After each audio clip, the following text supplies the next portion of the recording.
सदा सत्स्वरूपं चिदानन्दकन्दं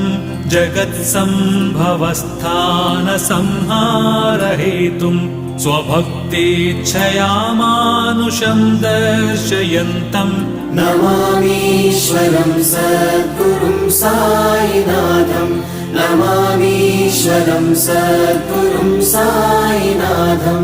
भवद्ध्वान्तविध्वंसमार्ताण्डमीड्यं मनोवागतीतं